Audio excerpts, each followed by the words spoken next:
자, 오늘 세 패널에 걸쳐서 훌륭한 발표와 토론이 이어졌습니다. 그리고 플로에서도 좋은 질문들을 해주셨는데 1패널에서는 주로 지난 4일날 열렸던 대선 그리고 지난 12월 총선을 계기로 해서 러시아의 어떤 정치 지형의 변화, 권력 대기에 러시아 정부의 변화 그리고 그 가능성에 대해서 짚어줬습니다. 그리고 두 번째 세션에서는 러시아 경제의 현황과 전망을 갖다가 발표를 했는데요. 러시아 경제가 이제 WTO 가입을 계기로 해서 대외 개방의 어떤 가능성 그리고 국가 통제가 어느 정도로 완화될 것인가 또 푸틴 신정부에서 현대화 프로젝트 어떻게 이제 승계가 되고 어떻게 변화가 될 것인가 이런 부분들을 짚어줬습니다. 그리고 마지막으로 이제 그 세 번째 세션 대외정책 부분에서는 대서방 관계 그리고 CIS 지역에서의 어떤 경제 통합의 가능성 그리고 동북아 지역에서의 러시아 정책 러시아의 입장 그리고 이 한반도 정책과 한일 관계 이런 부분에 대해서 종합적으로 짚어주셨습니다.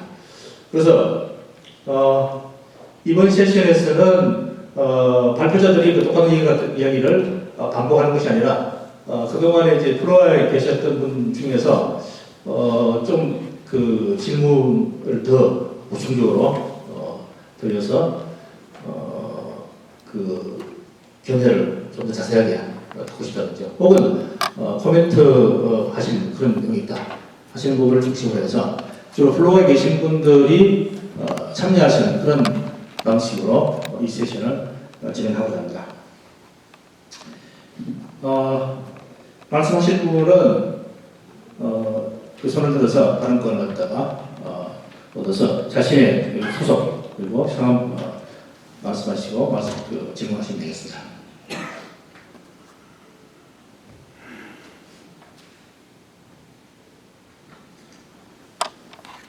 어느 주제든 상관없습니다.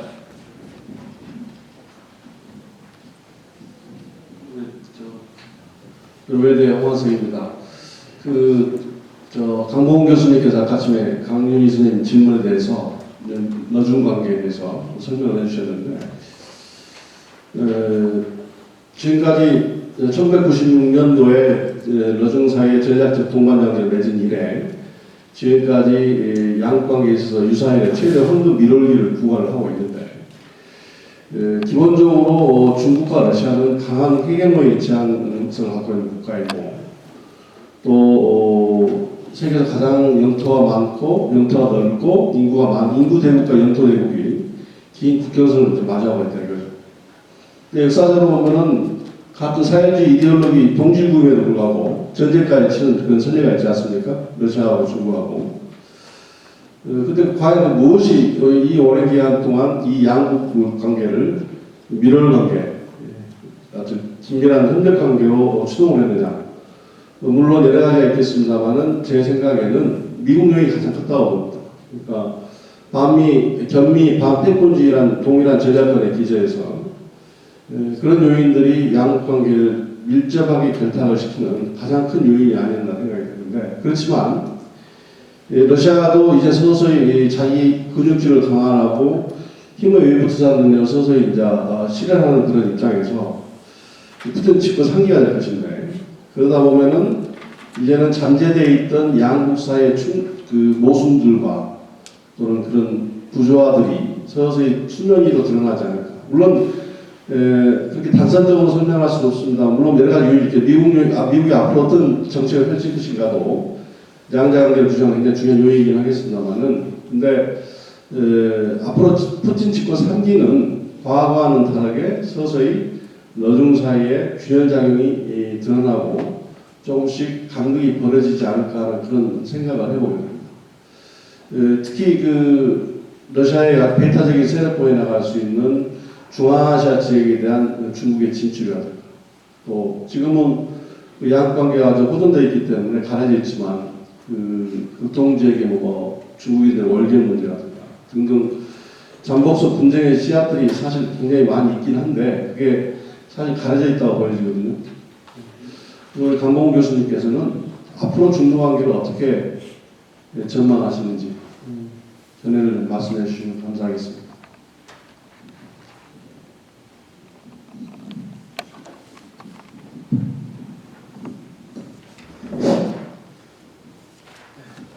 예, 길게 이 글로벌 세력 구성 배열의 변화에 따라서 그것이 지금 현재 종결되지는 않았지만은 이제 막 2008년 세계 금융위기 이후로 G2로 나아가는 그게 얼마나 걸릴지 모르지만 그런 이 세력 관계 구성과 배열 변화가 아까 진행되고 있다고 제가 상세히 말씀을 드렸습니다. 거기에 대해서 그게 변화가 진행되는 만큼 모스크바도 지금 준비를 하고 있고 대응을 할 것으로 봅니다. 시간이 가면 갈수록 더 이 추세가 계속돼서 중국의 국력이 미국의 국력의 대등에 지면 질수록 이제 러시아 모스크바 전략가들은 지금처럼 중국에 밀접한 이런 관계가 아니고 그 양세 관계 소위 그 티핑 포인트 시소가 티핑 포인트가 제대로 구실을 하려면 시소의 그 양쪽의 무게가 대등해야 돼요. 그래야 자기가 어느 한쪽으로 살짝 힘을 실어도 국력의 다도 아니고 살짝만 힘을 실어도 이제 소위 이 편성과 그리고 이 균형의 그 효과가 크기 때문에 그런 부분이 강하게 발달하고 그리고 대부분 동의합니다. 이 모순이 표면화될 가능성, 간극이 생성되고 지역적으로는 중앙아시아의 중국 진출이 더 가속화되고 뭐 어쩔 수 없는 거죠.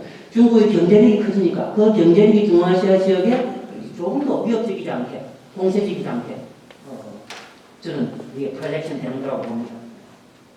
제가 키르기스에서 지금 키르기스 같은 나라가 제일 동아야고 중국 양이 너무 커진다고 그렇게 말을 하고 있지만 그게 어떤 의학적인 요소가 없습니다. 도리어 차이니스 컬처 혹은 차이니스 시빌라이제이션을 그쪽으로 투자하기 위해서 지금 거기 키르기스에서 중국말 만다린을 가르치는 그 전문 키르기스 말까지 구사하는 전문 강사가 37명이라고 제가 한 2달 전에 보니까 키르기스 작은 나라거든요. 37명이나 되는 그 만다린 강사가 거기서 중국어를 가르치고 중국 문화를 친숙하도록 만들고 그리고 거기서 공부한 학생들을 베이징으로 샹하이로 그리고 난주로 또 어디입니까? 강동으로 다 불러들인단 말이에요. 그리고 직장을 주고 그런 식으로 중국이 그 차이니스 파워를 그 소프트 파워를 해나간다는 거예요. 그 동지역의 중국인 문제도 역시 마찬가지라고 봅니다. 이 중화의 힘은 무력으로 억압으로가 아니라 이전에 2차 세계대전 이후로 미국이 해왔던 우리 미국 문화를 중심으로 우리가 동경해왔던 그런 아메리칸 컬처가 확산되는 것처럼 이 차이니스 컬처도 확산시키기 위해서 엄청난 그 예산과 돈을 들이고 있고 또 2세대 교육도 시키고 있습니다.